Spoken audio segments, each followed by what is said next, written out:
Welcome to Tales from the Rabbit Hole. I'm your host, Mick West. Last week I had on someone who was very right-wing, Joe, and kind of to balance that out, this week I'm having on someone who's more left-wing. Jen Senko is the director and creator of The Brainwashing of My Dad, a documentary about how her father was affected by over-consuming right-wing media. There's an interesting history of how right-wing media came to be in the state it is right now, and it's just a very interesting documentary. I liked it a lot, but I recognize that it's not everybody's cup of tea. I think people who are conservative may think that it's overly leftist in its approach, and that's possibly a valid criticism. It's a very interesting documentary, even if you're politically opposed to its message. I recommend giving it a go. But let's go and meet our guest. All right, so my guest today is Jen Senko, who is the director of the documentary film The Brainwashing of My Dad, which was released in 2016. I think you finished it in 2015. It was released in 2016. Yeah, it was finished actually in 2016. Yeah. It's listed as 2015 in IMDb because we showed our work in progress at the Michael Moore Traverse City in 2015, so that's how come IMDb had it as 2015. Right. Yeah, and I must say it is one of my favorite documentaries that I have seen in my memory. My wife and I watched it together, I think, about a year ago, and I just rewatched it again over the last couple of days so I can make notes on it in preparation for this interview. So I've got several pages of notes that I want to touch on a few of the points here. So, but first of all, could you just tell briefly for people listening what the basic premise of the film is, the documentary is, and how it came about? Mm-hmm. Okay, well, growing up, that my father was a non-political, very open-minded Democrat, and very loving towards all people. And one day when my family moved, he suddenly had a long commute to work, and he started listening to, it was Bob Grant at the time, who was called the father of conservative radio. And he was like one of the prototypes of the bombastic radio hosts. One of his lines was, "Get off my phone." So, but I guess for my dad, this was entertaining on his way to work. He wasn't listening to music, but gradually he started to change, and his personality changed, which is what we found disturbing. He became very angry and very argumentative, and then when he fully retired, he found Rush Limbaugh. And then he started having his 3-hour, what I call Limbaugh lunches, where he'd sit there after lunch with a beer and belch and listen to Limbaugh. And he just became intolerable. Limbaugh was his hero. So actually, though, what I started noticing around the same time that my dad would make these pronouncements, like, for instance, one day he might just say, "Oh, there's no such thing as organic," right? Just come out with that. And then maybe 2 weeks later, a friend would be visiting me from the South, and she would say the exact same thing. "Oh, there's no such thing as organic, And I started noticing this, like, with certain people. And it turned out later that friend read Drudge, the Drudge Report. That was her. So I just started putting this together, that my dad was being influenced by this media. And then I felt like I was on the Titanic when it had sprung a leak and nobody listened to me, that, the ship might be going down. And because I just believed that media had a really big effect on people, and bigger than we ever suspected. So that's why I wanted to make a documentary about it. And, part of that documentary was showing how the right and these far right Republicans were trying to their goal was eventually one party rule. And Hillary Clinton said, it was a vast right wing conspiracy, and everybody laughed at the time. But you know what? It was, and then so I go into that in the movie, with the Powell memo and the Roger Ailes memo and Telecommunications Act and those kind of things. Yes, it's really very interesting, and the detail that you go into in all the historical aspects of it was something I wasn't really expecting. When I watched it the first time, I thought it was going to be more just about the story of your father, but you really get into all the political history of the conservative media in the United States. And I like you mentioned, Hillary Clinton saying the vast right-wing conspiracy, which was something that she was somewhat mocked for at the time. Obviously, the right-wing people would mock her for something like that. But in a way, there's either going to be a conspiracy on one side or the other, because the right-wing media that you portray so well in your documentary uses a lot of conspiracy theories. They promote conspiracy theories, and yet they are themselves propagating essentially something where they are conspiring against Hillary Clinton. So I write about conspiracy theories. That's my area of interest. Oh, wow. So it was very interesting to me to see, that these much more real world conspiracies in action than the ones I'm used to, because I talk about things like 9/11 being an inside job and chemtrails and the Earth being flat and things like that. But then you've got these very, very real Right. actual conspiracies or conspiracies in the major media. Right. Okay, yeah. Right. Just because conspiracy got a bad word and so many of them are crazy, it doesn't mean that they don't happen. Yeah. And I think it was unfathomable for people to think that the Republicans could actually be engaged in a conspiracy for one party rule. But I think the reason why my film keeps gaining popularity is because it's becoming more obvious to so many people that, hey, Yeah. this is what happened. Yeah, and you go back to the earliest days. You kind of start up around the time of Nixon, I guess, was like the main kind of jumping off points in the film. Yeah, and Goldwater actually Yeah, before. Yeah, yeah. you So know, Goldwater was kind of the, presidential candidate, and he was part of the John Birch Society or supported by the John Birch Society. yeah, he was supported by the John Birch Society, and then when it was revealed that uh, the founder of the John Birch Society called President Eisenhower a communist, then everybody kind of, thought that the Birch Society was really sort of loony. And so it sank his ship.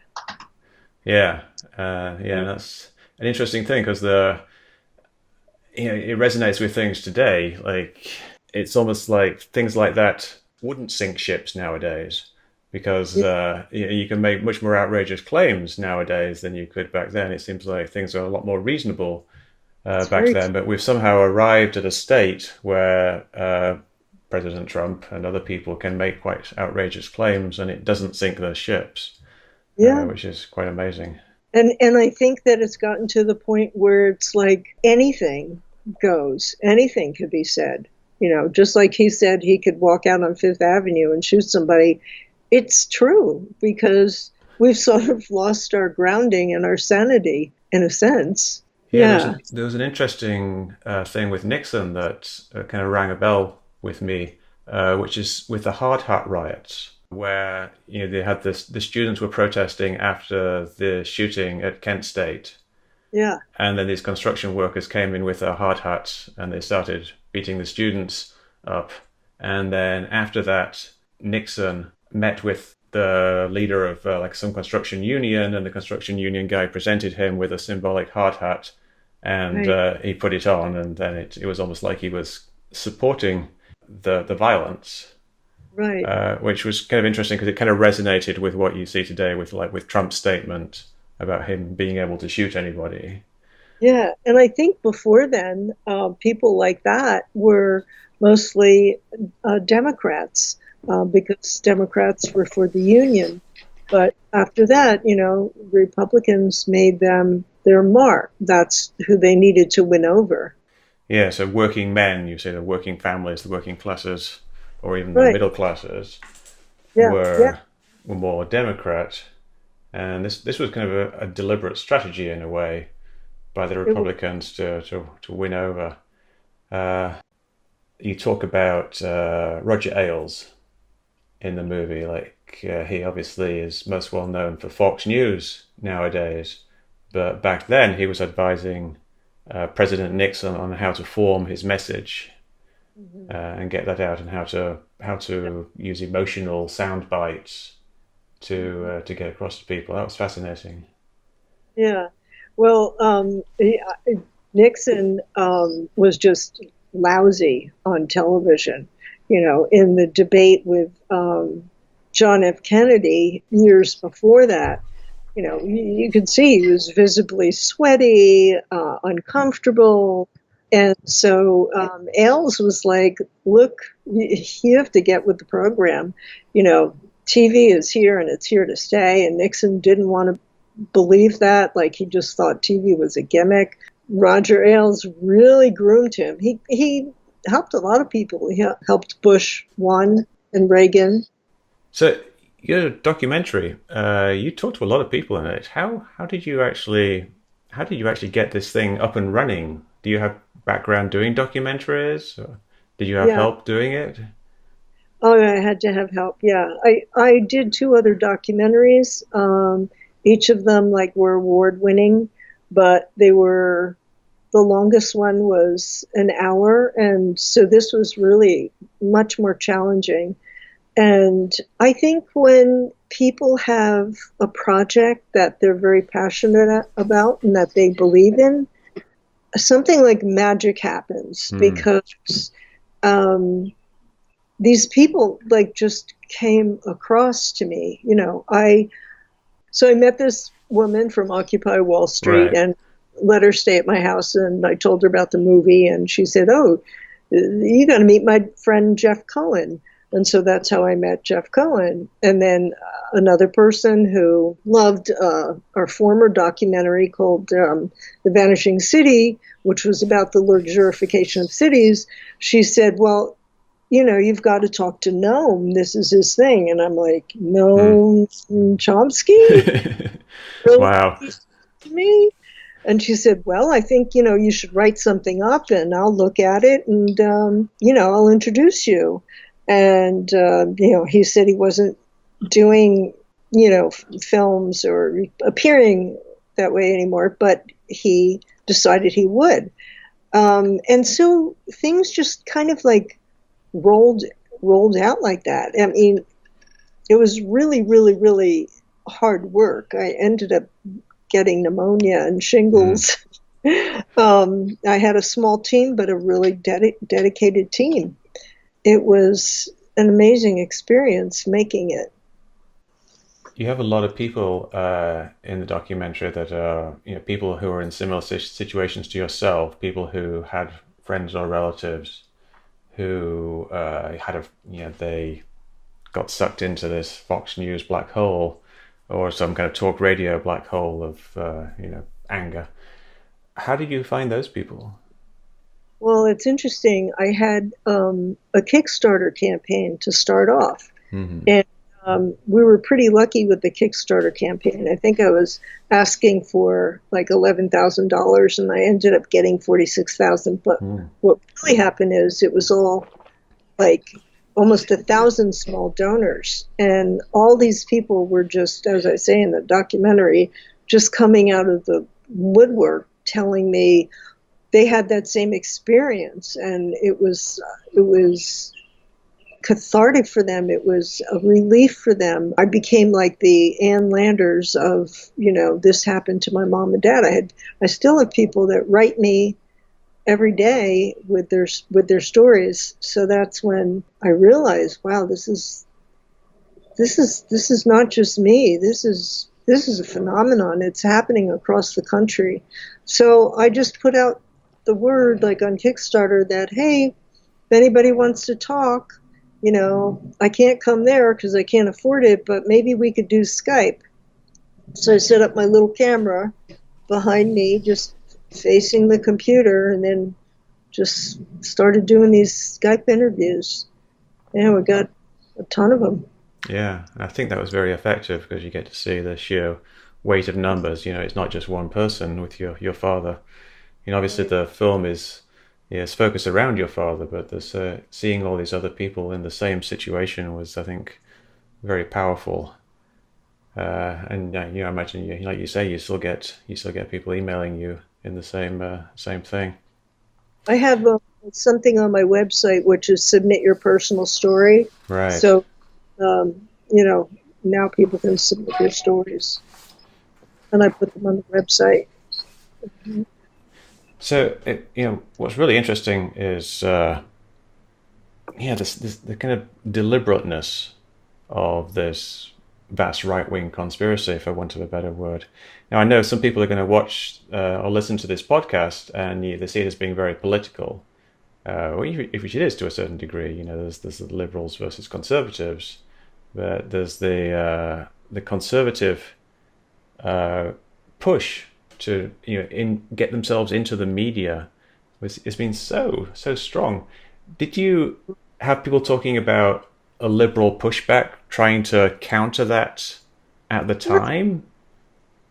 I mean, any kind of pushback was pathetic, and I think people could not really grasp just how powerful this media was, and what was behind it, and the money behind it. I mean, if you read Nancy MacLean's book, Democracy in Chains, she talks about, she goes back to like the 50s where there were these billionaires, North Carolina and some of the southern states, that were really upset about Brown versus the Board of Education. Mm-hmm. And they decided that they didn't believe that they should pay taxes for anything, not public school, not library, Social Security. And so they really, the seed of it started back then. The one thing they had that many liberals did not was, like a lot of these billionaires. Jane Mayer talks about it also as well in Dark Money, the money behind this. So I think, I don't see it as liberals versus conservatives. I mean, I don't have anything against conservatives. I think there's a purpose for all, but these were radical far-right libertarians that were trying to turn the country upside down for the benefit of themselves. And I think that so many people found it so hard to believe and so hard to grasp that's why, Democrats were just so ineffective at fighting it. I was very frustrated. And there was never any big money behind, that's why Air America failed. There was never any big liberal money behind trying to counter that media. Do you think it's ideologically driven or self-interest driven? What would you say is is it just a bunch of billionaires looking out for their own interests, or do they have some kind of grand plan, like they think they're doing God's work, or they think that, the Ayn Rand was right? What's the prime driver behind these billionaires, do you think? Their ideology is born of their self-interest. Yeah. So it's almost like they've created this ideology to support their self-interest. And Ayn Rand was like a nice fit. I used to actually be an Ayn Rand follower. at one point in my life, in my 30s, because it was sort of like an antidote to Catholicism. So I understood the appeal, but I eventually realized that it kind of doesn't really work in real life. Yeah. Did you grew up Catholic? I did, yeah. Yeah, I did Yeah. too. It's interesting. The guy I interviewed a few days ago was also grew up Catholic, but he's kind of the polar opposite of you. And I was thinking about you and your documentary when I was talking to him because he is a Tea Party Republican, and he repeats a lot of the talking points that you hear on conservative talk radio. Or and one of the things that you talk about in your documentary later on is how your dad kind of changed when he started listening to NPR. And this guy though, Joe, who I interviewed for my previous podcast, he also listens to NPR. So and it didn't work. It didn't work. But going back to your dad, I think one of the things that I took away from the film that I remembered most about it, and I was surprised actually at how little it actually featured when I went back and watched it again, was this thing where your dad moved house and the radio broke, and then the TV broke, and then your mom reprogrammed the remote so it didn't have Fox on it, and then she unsubscribed him from these email lists and subscribed him to some different email lists, and it kind of worked in reverse.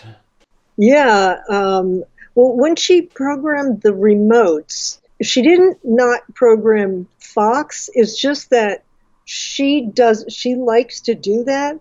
And so they had stickies all over them.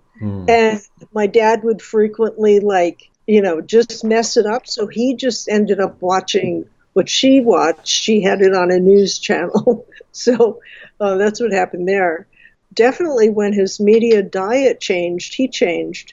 But, it didn't mean that he became like a total Democrat or, liberal or anything like that. At the end of the movie, he says, I'm not all Democrat, I'm not all Republican. But yet he believed in marriage equality, which was remarkable. Yeah, he kind of turned around a bit on his opinion of Obama Yeah. to a degree, which was very interesting. Did you come away from the film with advice that you would give to people in similar situations? What works and what doesn't? You had the story of your dad. And do you advise people? You can't really advise people to detune radios and things like that. But what advice do you give to people in similar situations? I do. On Twitter, I've got a little bit of a following, and many of my followers have told other people how they can put child locks on their TV so that their parents can't watch Fox. So, and I don't really discourage that. I just go along with it. But there's the couple in my film at the end, the Hear Yourself Think, talk about Socratic questioning. Because what happens with these people that get sucked into right-wing media, it's propaganda that aims for the emotions, it aims especially for fear, and aims especially for anger. So, their amygdala is what's activated. So if you try and bring their rational brain in by asking Socratic questions, well, why do you believe this, or what do you think about that, and don't have a temper about it. Frequently, you'll see people sometimes coming to like more neutral territory. At least like on the website, Hear Yourself Think, you can see them actually doing this outside, like when there was Glenn Beck rallies or whatever, talking to some people and kind of like getting them to think. I'm not saying it's easy, but that was the other thing that I did with my dad was if it was an argument, no, that would not work. But like one time when I was unemployed and I was trying to get health insurance, I just was talking to him from a personal point of view, telling him Like the limit to hospitalization is $100,000. You have a $7,000 deductible. I don't know what to do, Dad. And you know what I mean? Like Yeah. it made him think. Yeah, So you're just giving him the bare facts of the matter, and asking him his opinion on those facts. right. Because if you Yeah. go forward with anger, then they're going to get more set in their because it feels like a confrontation or a direct threat to who they Mm. are. You don't want to do that.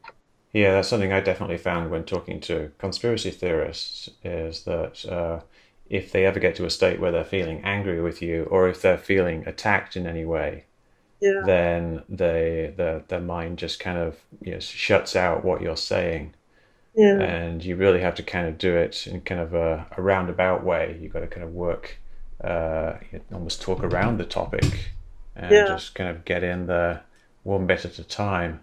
And like you say, yeah. Socratic questioning, just like a series of calm, logical questions, one after the other, about the No, topic, yeah, works very well. yeah. Uh, one thing you had in the documentary was a few young people who watched Fox News. There was a guy, Matthew Sicaro.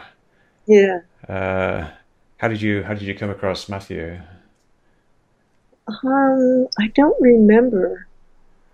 He I think was. I know. I think somebody saw people would tell me when they saw an article that they thought Mm, I would like. So he wrote this article for, I forget what it was now. Was it Huffington Post or something? How Sean Hannity stole my brain. So, like, oh man, I got to get in touch with this kid. This might be great. So he just agreed to talk to me. Yeah. yeah, it seems like there's obviously a huge difference between what's going on there with the older people, and you talk about people turning off the locking out their parents from the TVs, and young people. It seems like you'd have to have a very different approach for youngsters, especially once they've left home. Yeah. Uh, do you have any thoughts on how best to approach young people who start getting sucked into this type of thing? Or is Uh, it kind of an outlier? I mean, you said that it's mostly older people. I think that some young people get sucked in too Yeah. because they're adopting what their parents think and they're not maybe thinking about it. They're just accepting what they say. I don't really have anything in particular. I guess the same thing would work with them, like, Socratic questioning. But also sometimes I have to say, I do think we need to stigmatize like Fox and, Rush Limbaugh and make fun of that a little bit. And, Hmm. you know, maybe not to the person, but point out the ridiculousness of it, point out how these people are being bamboozled, and kind of get that out there, stigmatize it. And then, young people especially, they don't want to feel like they're not in the know. Yeah. Well, one thing you do in the last like half hour of the documentary is you talk about all the techniques that people use. Like you wanted to see like what is brainwashing and what do Yeah, people do, and you lay out I think 9 different techniques. Starting out with lying and skewing, and then yeah, confusion and doubt, blame and divide, and it goes on. You've got this long list of yeah, techniques, and I think one thing you can do is if you educate people that these techniques are being used on them, yes, then that in a way can kind of immunize them against them if they can recognize, oh, this is what they're trying to do. yeah. No, you're right. We should have media literacy taught in school.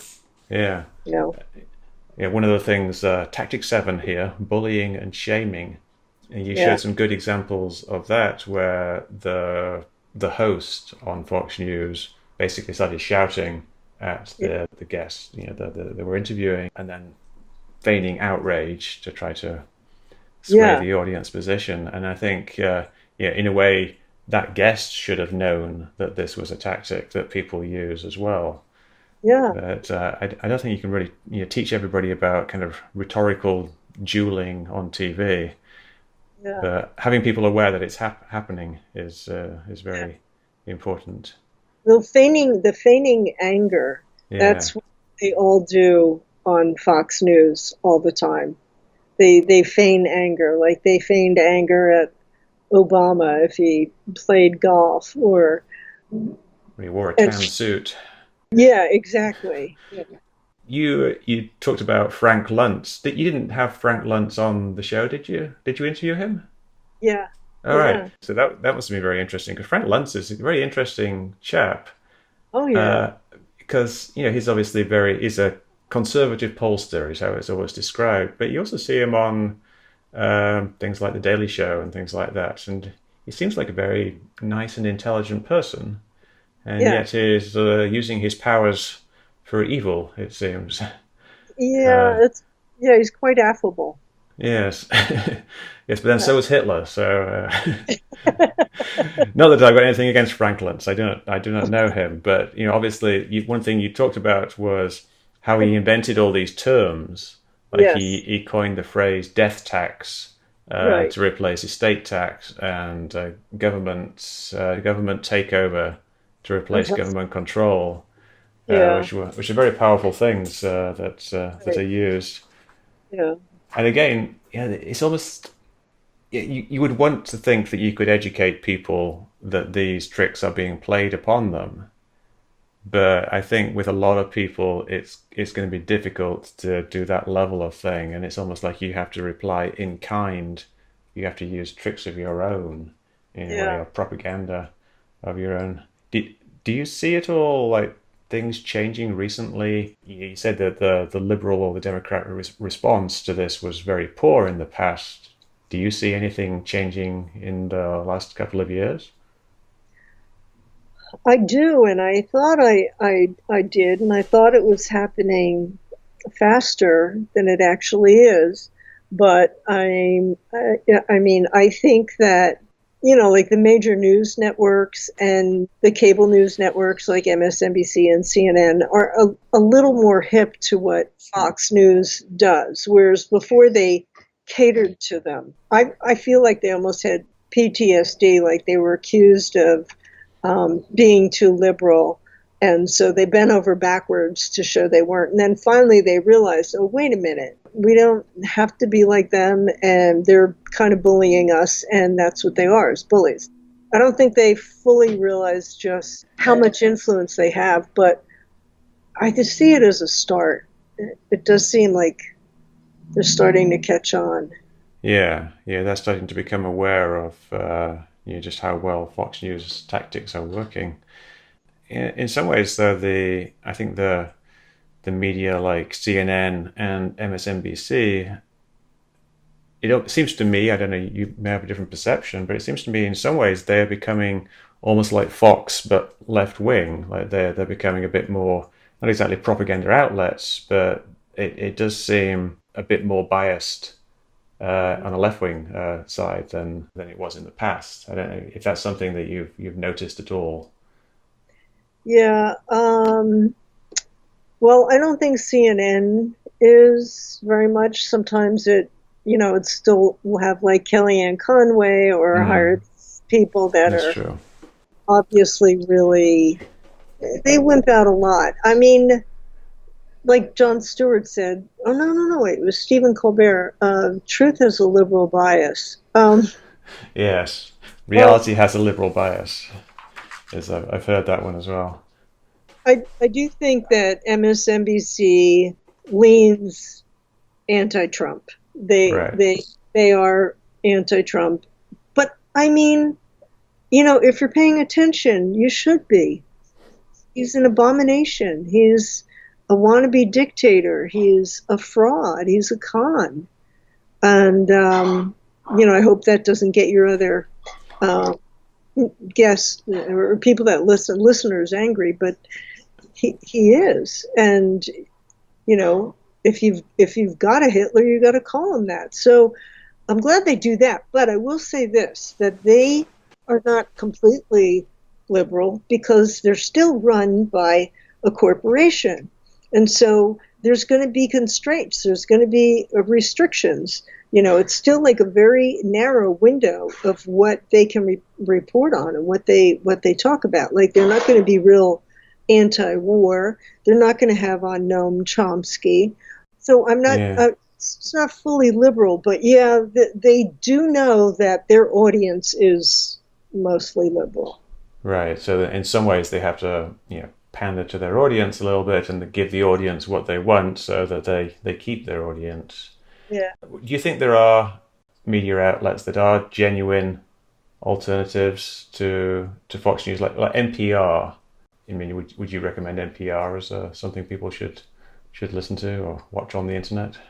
I listen to NPR, but I mean, it, I'm thankful for it, but it's not perfectly objective either. Like, for Yeah. instance, Kochs have given them money, so you don't really hear them talking against fracking, unfortunately. Hmm. So they have their limitations too that are there because of money and where they get their money. But generally, I think they do a pretty good job of investigation, and they're about as good as you can get. Uh, but there's some good online things that you can read, like reader-supported news, alternate or common dreams. What would you suggest, like, say if someone is very conservative and they're listening to Fox News, it would seem difficult to suggest to someone who is a conservative relative or a friend, don't listen to Fox News, go over to CNN because or go to NPR. How do you start to shift the opinion of someone who's deeply entrenched in conservatism, or is it even possible? It's possible, as exampled by my dad and by Hmm. the guy in my film. Um, Yeah, it it's does happen, certainly, and a lot of I see this with conspiracy theorists who are very deep into things, and people do get out, but it's Yeah, often very difficult to see what the path is for any one individual. I don't want to say like people shouldn't be conservatives or have conservative values, right. but getting out of this kind of toxic conservatism of the talk radio anger type thing. Yeah, see, I don't even call it conservatism. Yeah, yeah, It's not conservative. Like Teddy Roosevelt was conservative, Eisenhower was conservative.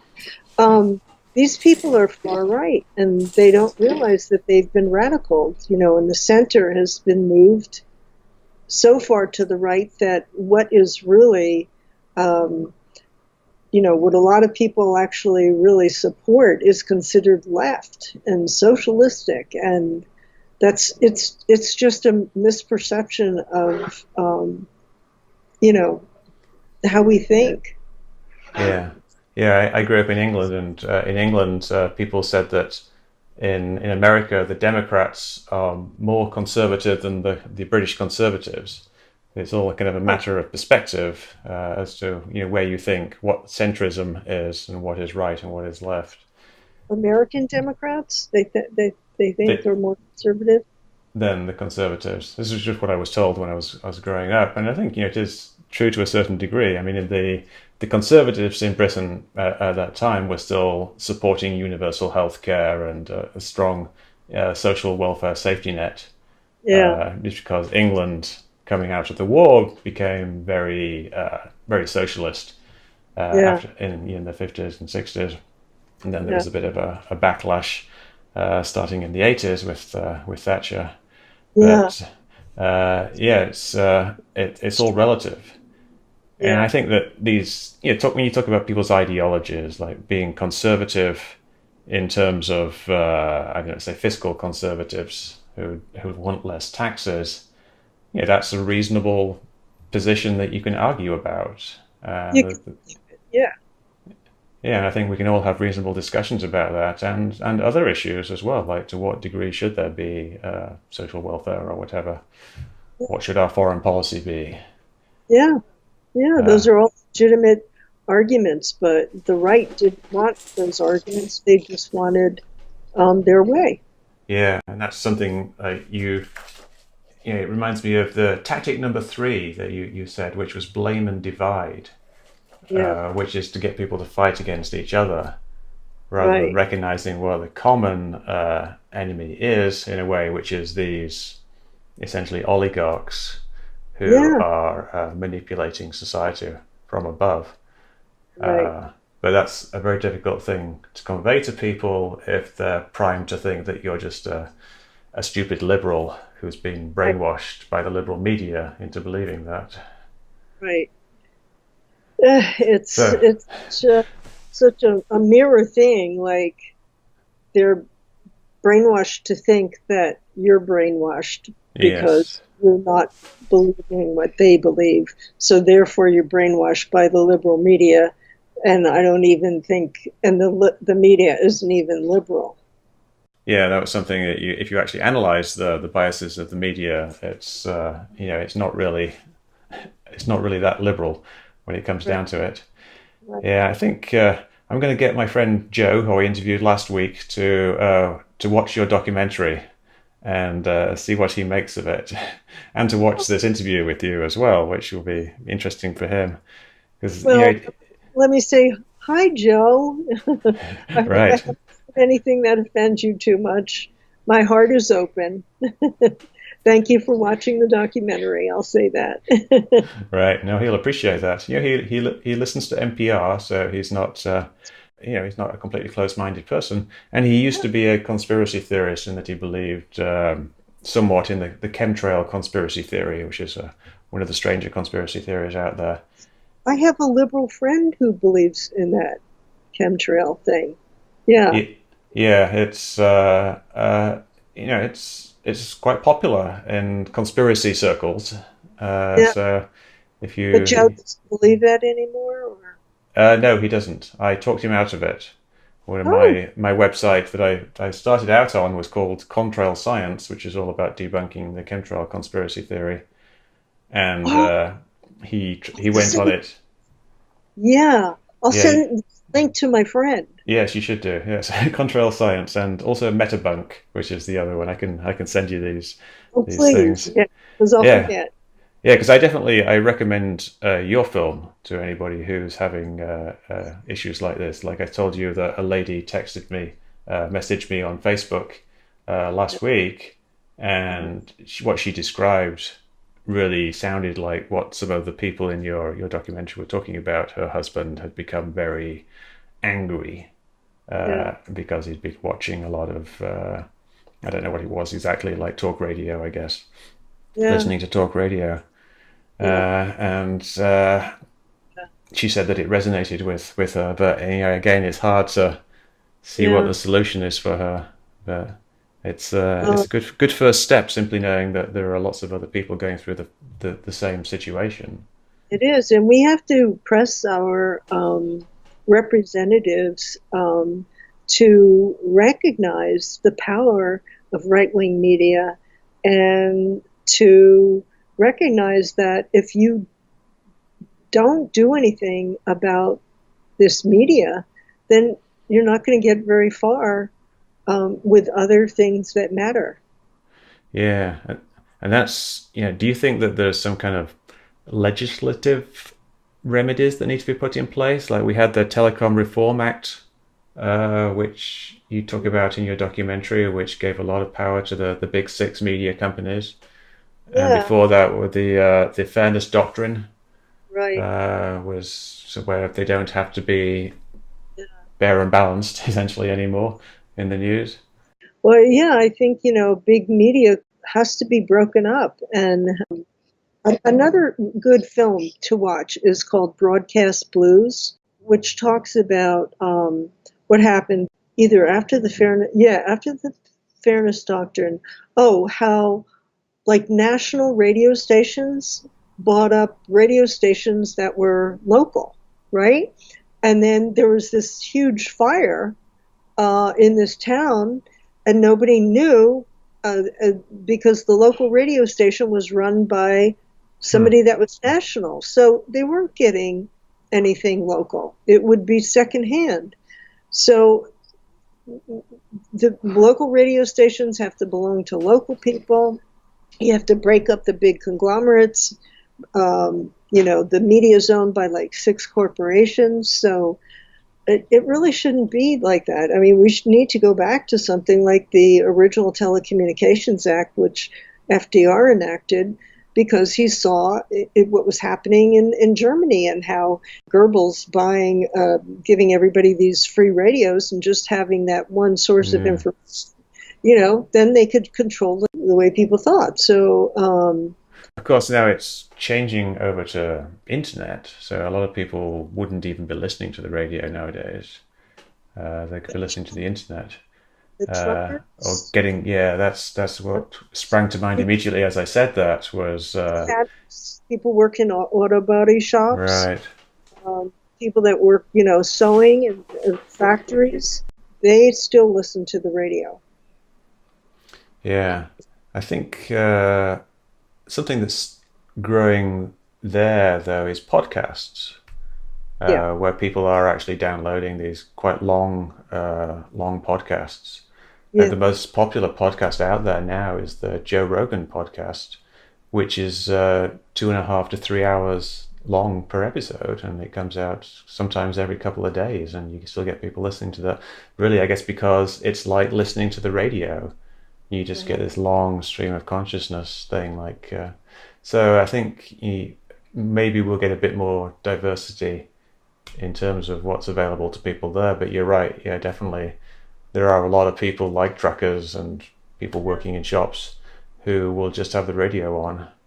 Yeah. I liked what was said in the documentary about when you're listening to someone on the radio, you're typically alone.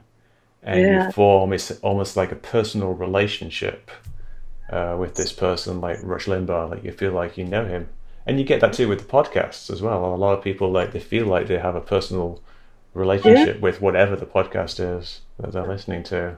Yeah, so it's an intimacy there.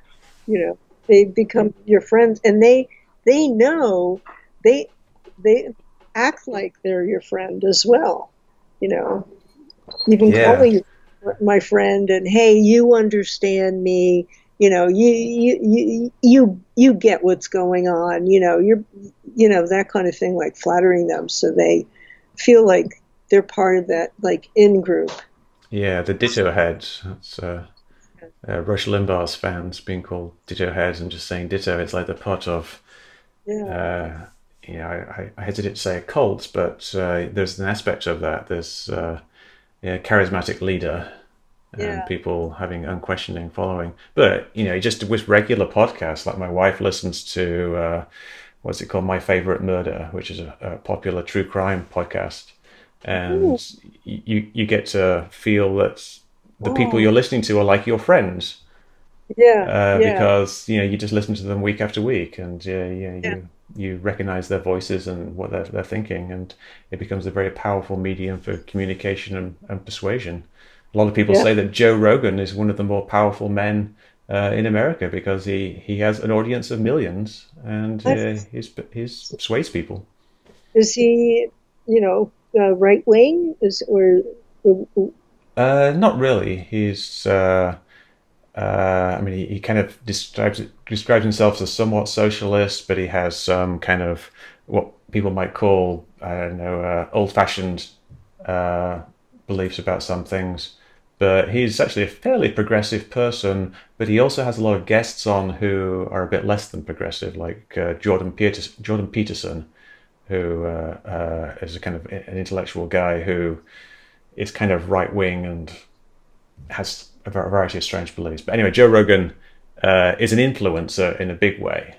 Not simply in the way that the Kardashians, people on Instagram are influencers, but people listen to what he says.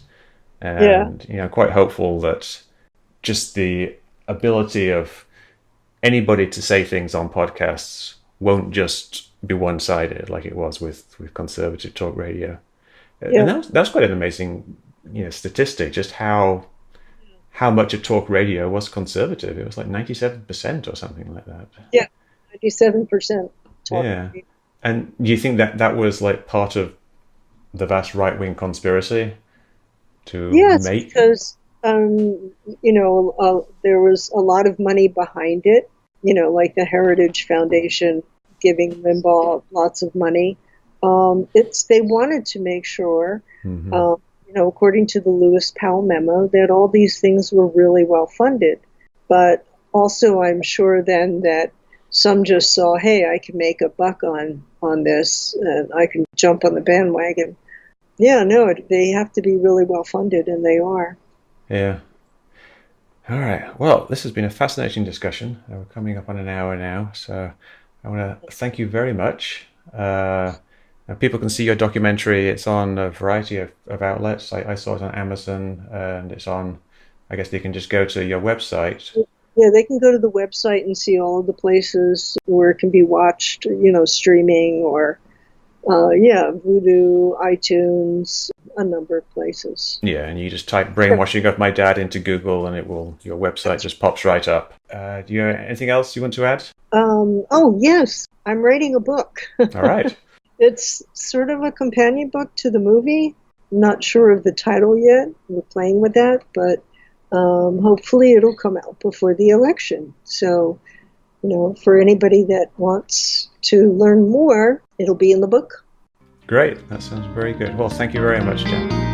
Thank you, Nick. Thank you very much.